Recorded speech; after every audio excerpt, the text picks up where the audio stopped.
Hi,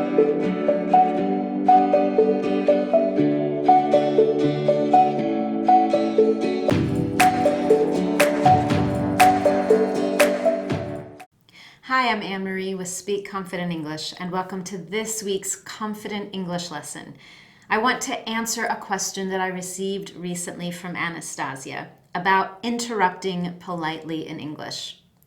In her comments, she said that she was on a telephone call yesterday with some Americans, and she wanted to tell them that she was only able to be on the phone call for 40 minutes, but she didn't know how to interrupt politely. So she wanted to know if I had any ideas.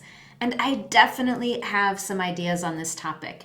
And it's an important one because interrupting conversations is a little bit delicate. We have to do it correctly. Generally, it's rude or impolite to interrupt someone. But, for example, in the situation that Anastasia had, it was necessary so that she could share an important message or information with others. In her example, the message was that she needed to leave early or that she couldn't stay on the phone call. There are two other situations where we might need to interrupt a conversation. For example, if there is a discussion happening and you have a question about something that someone said, or you're not sure about something and you want to clarify what you've understood, then it might be necessary to interrupt and ask a question. Or it might be that you would like to join the conversation. You want to add your ideas or opinion before the discussion moves on to a new topic. Again, it might be necessary to interrupt to join that conversation. So in this lesson today, I want to focus on strategies you can use to be polite when you interrupt, to do it correctly, and look at some very useful expressions and phrases that we have in English to do that. Let's start with some essential tips to help you make sure that you're interrupting politely. Tip number 1 is to make sure that you have a good reason to interrupt someone. Again, if you need to share an important message, or you need to clarify and ask a question, or you want to make sure that your opinion is heard before the conversation moves on to another topic, those can all be good reasons to interrupt. But if you just want to tell your story or make sure that you get the opportunity, it's better to let others finish what they're saying before you jump into the conversation. Tip number 2 is to make sure that you use polite language. And this is where those simple magic words of please and thank you, excuse me, are going to help you. Number 3, pay attention to your tone of voice. Again, interrupting can be considered rude or impolite. So you want to use those magic polite words to help you, and you want to make sure that your tone of voice is soft and calm, as opposed to being aggressive or angry or harsh. Tip number 4, if you can, wait for the right moment. Wait for someone to take a breath while they're thinking, or wait for a pause in the conversation.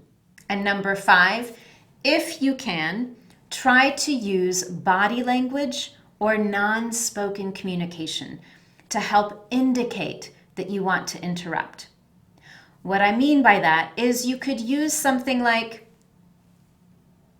use a hand gesture to indicate that you want to contribute to the conversation or that you have a question. We also often use eye contact. If you look directly at the speaker and maybe raise your eyebrows or lean forward, giving them eye contact, that can be a very useful nonverbal sign that you want to say something. And finally, tip number 6, to make sure that you're polite when you interrupt, is to always say thank you after you've interrupted and asked your question or made your comment. Now that you've got those 6 tips to politely interrupt in English, let's look at 11 ways that you can do that. All of the examples that I'm going to share with you are perfect for one-on-one conversations, telephone calls, meetings, and group discussions. Let's start with a few examples for when you need to give some important information or deliver a message, such as the example earlier in the video where someone needed to say, "I'm sorry, but I can't stay on the call any longer," or "I have to go in 40 minutes." Here are a few common ways that we can start those sentences where we need to interrupt. For example, I hate to interrupt, but. I hate to interrupt, but I wanted to let you know I need to get off the phone call a little bit early today. Or I'm sorry to interrupt, but I wanted to let you know I have to leave a little early. You could also use a question.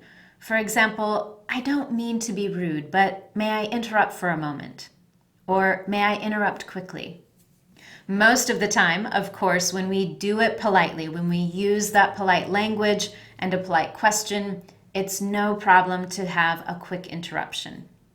Now, sometimes you might be in a conversation with someone, maybe it's your neighbor or someone at work, and you really need to go. You don't have time to continue the conversation. Maybe you have a meeting or you need to go pick up your kids. And it's a little bit difficult to interrupt someone when they're telling you a story or talking about their day. But here's a really easy way to do that. I'm so sorry, I really don't want to interrupt you, but unfortunately I have to pick up my kids in just a few minutes, so I have to go. But thank you so much for chatting with me for a bit. It was really fun to catch up, and I hope that you have a great day. In that interruption, I used all the strategies that we've talked about.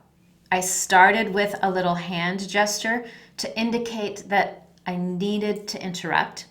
I used polite and calm language. I had a good reason to interrupt. I needed to pick up my kids from school. And then I stayed polite and positive by telling her it was great to chat with her and that I wished her a good day. Now, there are two other situations that we talked about where you might need to interrupt a conversation. For example, you might need to ask a question or to clarify something. And here are 3 great ways to do that. Sorry, can I interrupt to ask a question quickly? Or, I'm so sorry for interrupting, but I'd like to make sure I understand what you're saying. Or number 3, I don't mean to be rude, but can I ask a quick question?